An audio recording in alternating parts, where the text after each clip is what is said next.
एक जंगल में कलुआ नाम का एक कौवा किसान रहता था। कलुआ कौवा बहुत ही लालची किसान था। खेती करके जितना भी अनाज वो अपने खेत पर उगाता था उन्हें बहुत महंगे दामों पर बेचा करता था। अनाज तैयार हो गए हैं, इन्हें रख देता हूँ, कुछ महीनों बाद मंडी जाकर बेचूंगा। कुछ महीनों बाद कलुआ कौवा मंडी जाता है। ग्राहक उसके पास अनाज की बोरियां खरीदने आने लगते हैं। जो दाम मैंने कह दिया उससे 1 रुपया कम नहीं लूंगा। लेना हो तो लो वरना जाओ। अरे भाई कुछ तो दाम कम करो। हाँ, इतने पैसे तो पूरे बाजार में कोई नहीं लेता है भाई।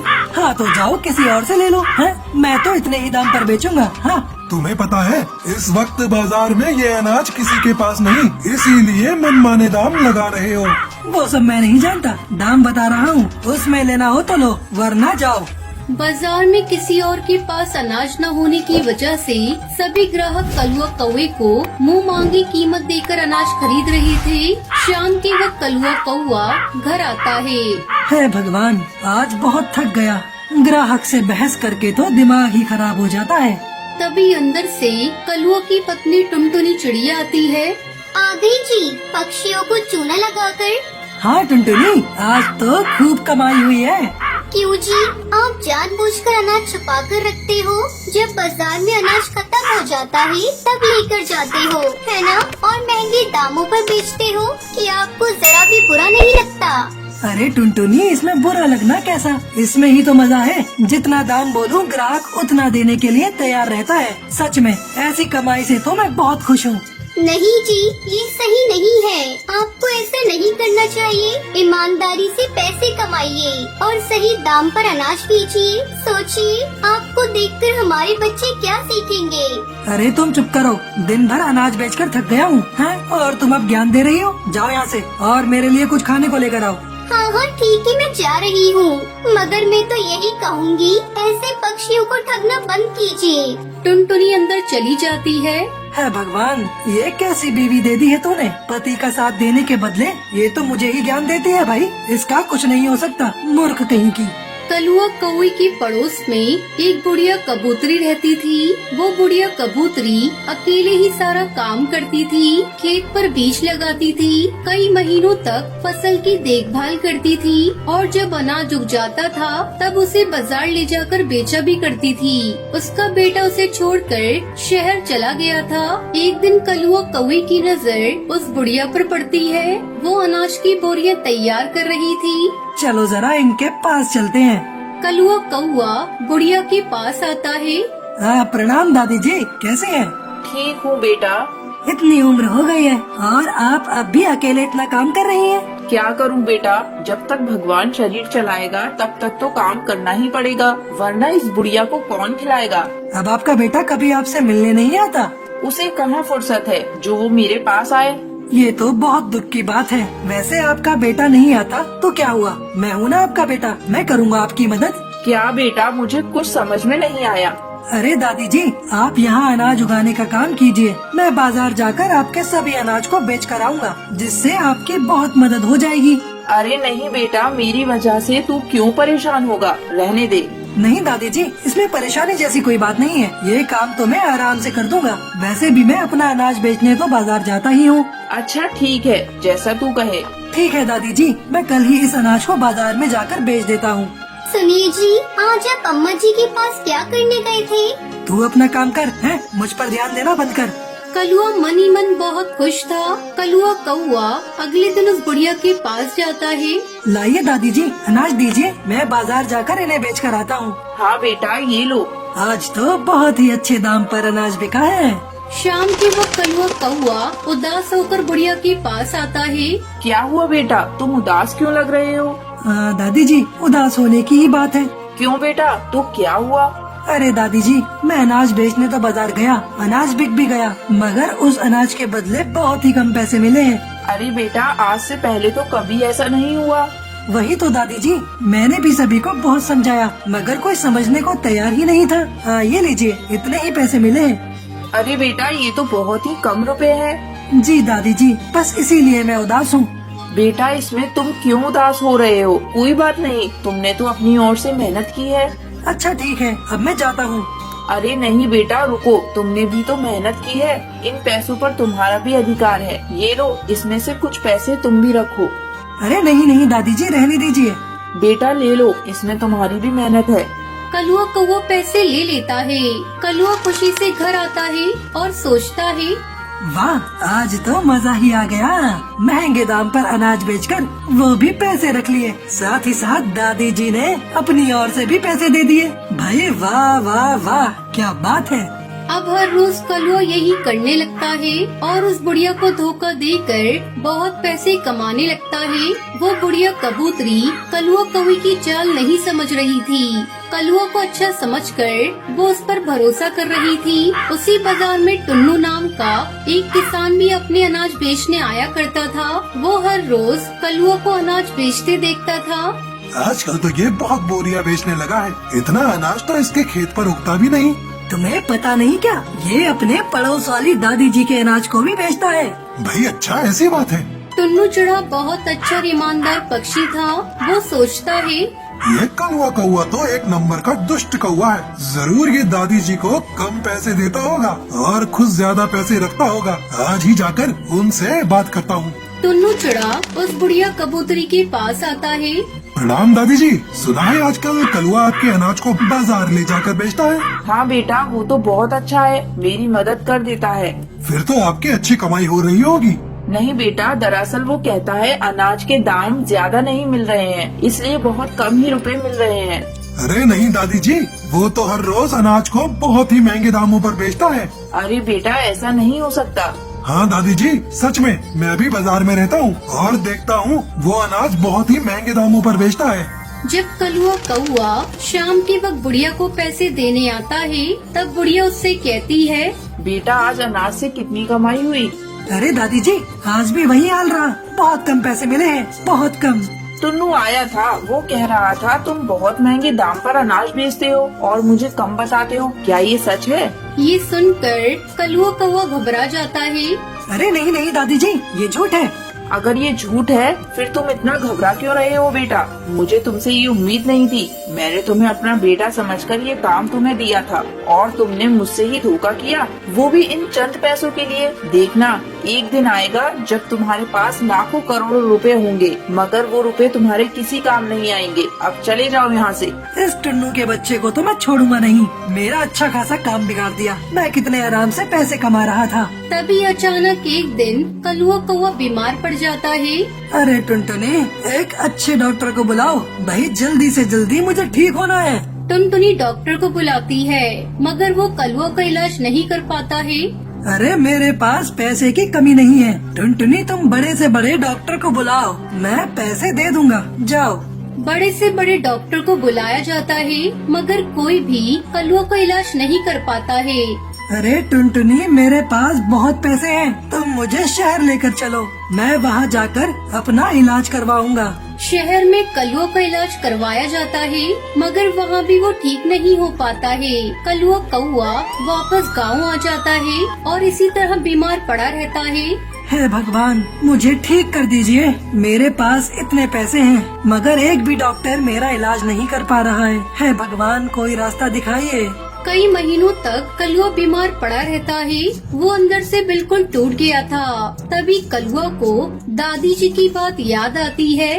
दादी जी ने कहा था कि एक दिन आएगा जब मेरे पैसे भी काम नहीं आएंगे, और वो दिन आ गया। शायद मैंने सभी के साथ बहुत बुरा किया है, उसी की सजा भगवान मुझे दे रहा है। हे भगवान, मुझे माफ कर दो, मैं समझ गया मैं गलत था। इस तरह कलुआ कौवे को अपने किए की सजा मिल जाती है। जंगल में टुनटुनी चिड़िया अपने पति बंटी कबूतर के साथ रहती थी। बंटी कबूतर पक्षियों के घरों में पानी पहुंचाने का काम करता था। दोनों पति पत्नी निसंतान थे। एक दिन टुनटुनी चिड़िया अपने घोंसले के बाहर बैठी थी। अरे टुनटुनी, यहाँ बैठी क्या कर रही हो? देखो ना जी, ये बच्चे कितने प्यारे लग रहे हैं। यहाँ बैठकर इनकी प्यारी प्यारी हरकतों को देख रही थी। पता नहीं भगवान मुझसे क्यों रूठा है। शादी के कई साल बाद भी मैं माँ नहीं बन पाई। अरे तो चिंता क्यों करती है? देखना एक न एक दिन तेरी भी सूनी गोद भर जाएगी। बस ऊपर वाले पर तू भरोसा रख। इतना कहकर बंटी कबूतर वहाँ से चला जाता है। इस तरह उनके दिन कट रहे थे। एक दिन बंटी कबूतर पानी लेकर एक पक्षी के घर जाता है। काकी, ओ हरी काकी, पानी लेकर आया हूँ। हरी काकी पानी लेकर अंदर रखने चली जाती है। अंकल आप कहाँ रहते हो? आपका भी घर मेरे घर की तरह बड़ा है। अरे नहीं बिटिया, हम गरीब हैं, हमारा तो टूटा फूटा घोंसला है। तभी हरी काकी वहाँ आ जाती है। टूनी, कितनी बार तुमसे कहा है कि अनजान लोगों से बात नहीं करते। ये पक्षी इसी तरह बच्चों से मेल जोल बढ़ाकर उन्हें चुरा लेते हैं। ये आप कैसी बातें कर रही हैं काकी? मैं आपको बच्चा चोर दिखाई दे रहा हूँ? वो सब मैं नहीं जानती, तुम अब जाओ यहाँ से। हरी काकी की ऐसी बातें सुनकर बंटी कबूतर बहुत दुखी हो गया था। वो दुखी मन से घर लौटा। क्या हो गया जी? रोज तो आप हंसते हुए घर आते हैं, आज आप इतने दुखी क्यों दिखाई दे रहे हैं? किसी ने आपको कुछ कहा है क्या? बंटी कबूतर टुनटुनी चिड़िया को हरी काकी की कही हुई बातों को बताता है। ये सब मेरे ही कारण हुआ है। मैंने आपको पिता बनने का सुख नहीं दिया। अगर आज मैं माँ बन गई होती तो आपको इस तरह सुनना नहीं पड़ता। कुछ दिन यूं ही गुजर गए। एक दिन टुनटुनी को उल्टियाँ होने लगी। बंटी कबूतर तुरंत टुनटुनी को लेकर डॉक्टर के पास जाता है। टुनटुनी चिड़िया, तुम माँ बनने वाली हो। डॉक्टर, आप सच कह रही हैं? मैं माँ बनने वाली हूँ? हाँ टुनटुनी, मैं सच कह रही हूँ। बंटी, अब तुम इसे लेकर घर जाओ और इसका ध्यान रखो। दोनों पति पत्नी खुशी खुशी घर लौट आते हैं। एक सप्ताह बाद टुनटुनी 12 अंडे देती है। एक साथ इतने अंडे देखकर टुनटुनी चिड़िया चौंक जाती है। अरे सुनते हो जी? कहाँ हो? जल्दी यहाँ आओ। मैं 12 बच्चों की माँ बनने वाली हूँ। भगवान ने एक ही बार में मेरी खाली झोली 12 बच्चों से भर दी।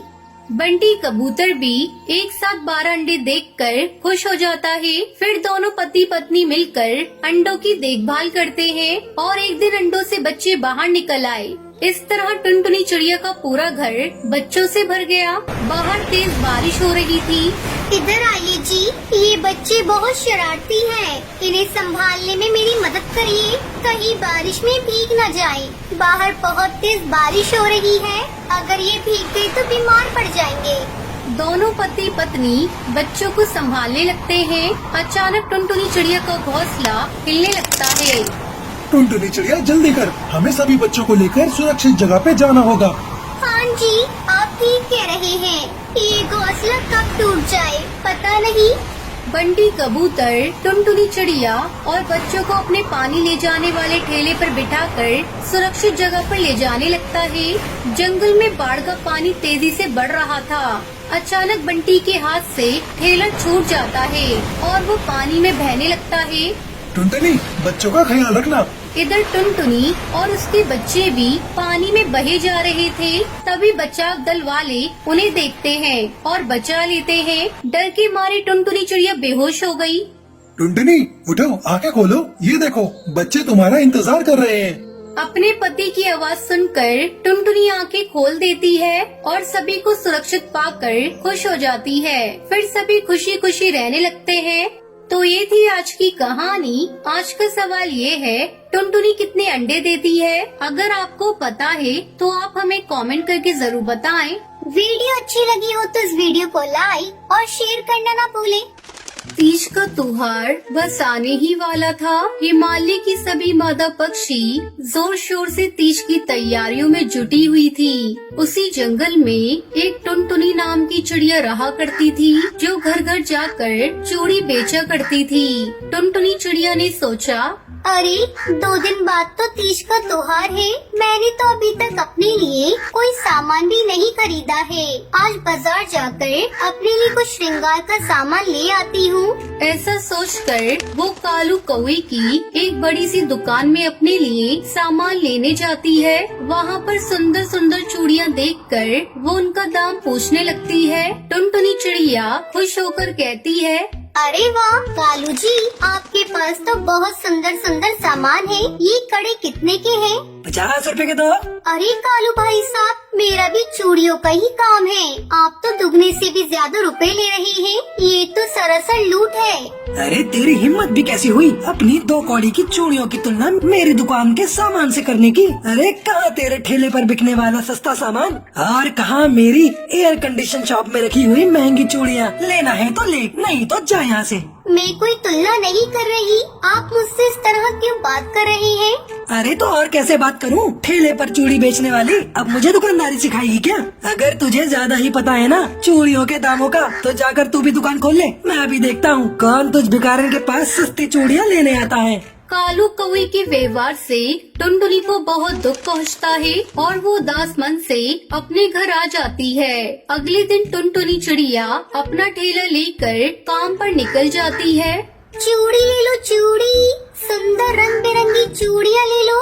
टुनटुनी चिड़िया अपना चूड़ियों का ठेला लेकर जा ही रही होती है कि उसकी नजर चूड़ी और श्रृंगार के सामान से सजे हुए बाजार पर पड़ती है। क्यों न मैं भी तीज के मौके पर जंगल में अपनी चूड़ियों की दुकान लगा लूं। क्या पता त्योहार के मौके पर मेरी किस्मत ही बदल जाए। ऐसा सोचकर टुनटुनी चिड़िया बाजार में ही अपनी चूड़ियों की कच्ची दुकान लगा लेती है। कालू कौवा तो इतने ऊंचे दामों पर सामान बेच रहा है, क्यों न मैं अपनी चूड़ियों पर आकर्षक छूट रख दूं। ऐसा करने से मेरी कच्ची दुकान में भी ग्राहक खींचे चले आएंगे और जैसी चूड़ियाँ वो कालू अपनी दुकान में बेचता है, मैं तो उससे भी बेहतर चूड़ियाँ बना सकती हूँ। टुनटुनी चिड़िया की दुकान पर लगा हुआ सस्ती चूड़ियों का बोर्ड देखकर वहाँ पर पक्षियों की भीड़ लगने लगती है। अरे टुनटुनी बहन, आपकी चूड़ियाँ तो वाकई में बहुत सुंदर हैं और इनका दाम तो इतना कम है कि मैं तो आज 4-5 चूड़ियों के सेट बनवा कर ले जाऊंगी। अरे वो कालू कौवा तो बहुत महंगे दामों में सामान बेच रहा है। आप चूड़ी के अलावा बाकी का सामान भी ले आती तो हमें उस घमंडी कौवे से कुछ भी नहीं खरीदना पड़ता। बिल्कुल सही कह रही हो काकी। अरे दुकान में एसी क्या लगा लिया है, हर चीज का दाम दुगना कर दिया है उसने। जरा भी कुछ बोलो तो उल्टा लड़ने को आता है।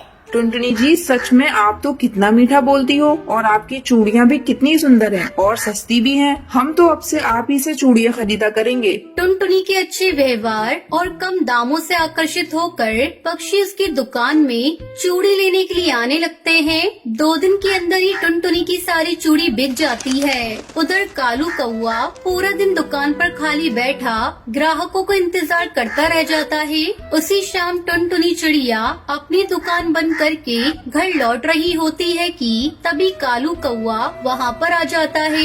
अरे ओ दुष्ट चिड़िया, तुझे पहले भी समझाया था कि तेरी इस बाजार में दाल नहीं गलने वाली, लेकिन तू नहीं मानी और तूने अपना ये फटीचा ठेला यहाँ आकर लगा दिया। अब अगर कल तू यहाँ दिखाई पड़ी तो तुझे तेरी चूड़ियों के साथ उठाकर यहाँ से बाहर फेंकवा दूंगा। देखो कालू भैया, मैंने किसी भी पक्षी को आपकी दुकान पर जाने से नहीं रोका है। आप खुद ही अपना सामान इतने ऊंचे दामों पर बेच रही हो कि कोई भी पक्षी आपकी दुकान में नहीं जाना चाहता है। इसमें मेरी कोई गलती नहीं है। ऊपर से आप पक्षियों के साथ बदतमीजी करते हैं, जिसके कारण ग्राहक आपसे नाराज रहते हैं। सिर्फ एसी लगाने से ग्राहक आपकी दुकान में नहीं आएंगे। अरे 2 दिन तेरी चूड़ियाँ क्या बिक गई? तू तो मेरे सामने जुबान चलाने लगी। अरे ठेले पर चूड़ी बेचने वाली चिड़िया, लगता है तेरी अकल ठिकाने लगानी ही पड़ेगी। तू ऐसे नहीं जानेगी। इसके बाद कालू कौवा टुनटुनी चिड़िया से बदला लेने के लिए योजना बनाने लगता है। मेरे पास जितनी भी तैयार चूड़ियाँ थी वो सब तो बिक गई है। अभी भी 1 दिन बाकी है। क्यों न मैं आज रात जागकर ढेर सारी चूड़ियाँ तैयार कर लूं, ताकि कल मैं उन्हें बाजार में ले जाकर बेच सकूं। मैं भी इस कालू को दिखाकर रहूंगी कि दुकान का छोटा या बड़ा होने से कुछ नहीं होता है, नीयत सही होनी चाहिए। उसके बाद वो रात भर जागकर अपने घर में चूड़ियाँ बनाती है। सुबह होने तक उसके पास ढेर सारी चूड़ियाँ तैयार हो जाती हैं। अगले दिन सवेरे उठकर चिड़िया तीज का व्रत रखती है और अपनी चूड़ियाँ लेकर बाजार की ओर निकल जाती है। हाँ, यही सही मौका है। आज इसको मजा चखाता हूँ। आज तो उसने उपवास रखा होगा और उसकी चूड़ियाँ तो कल रात को ही बिक गई थी, इसलिए आज वो अपने घर पर ही रहेगी। मैं जाकर इसके घर में आग लगा देता हूँ। कालू कौआ खिड़की से कूदकर टुनटुनी के घर के अंदर घुस जाता है और अंदर जाकर पेट्रोल छिड़कने लगता है, लेकिन गलती से पेट्रोल की कुछ बूंदे उसके शरीर पर गिर जाती है। जल्दबाजी में आग लगाते हुए कालू कौआ कुछ चूड़ी पकाने की भट्टी के संपर्क में आ जाता है और उसके पंखों में आग लग जाती है। कोई बचाओ, कोई मुझे बचाओ, मुझे बचा लो, बचाओ, कोई बचाओ। कालू के चीखने की आवाज सुनकर पास के पक्षी वहां पहुंच जाते हैं और उसकी जान बचा लेते हैं। तभी टुनटुनी भी वहां आ जाती है। अरे कालू भैया, आप मेरे घर में कैसे पहुंच गए? अरे मुझे माफ कर दो टुनटुनी, शायद भगवान ने मुझे सजा दी है। अरे मैं तो तुम्हें जलाने आया था, लेकिन मैं खुद ही उसी आग में झुलस गया। मुझे तकलीफ हुई तो समझ में आया कि अब मैं किसी का बुरा नहीं सोचूंगा, मुझे माफ कर दो। कालू कौवे के आंसू देखकर टुनटुनी उसे माफ कर देती है और फिर खुशी खुशी अपनी दुकान में चूड़ी बेचने लगती है। कालू को भी शिक्षा मिल जाती है कि किसी का बुरा सोचने से अपना भला नहीं किया जा सकता है।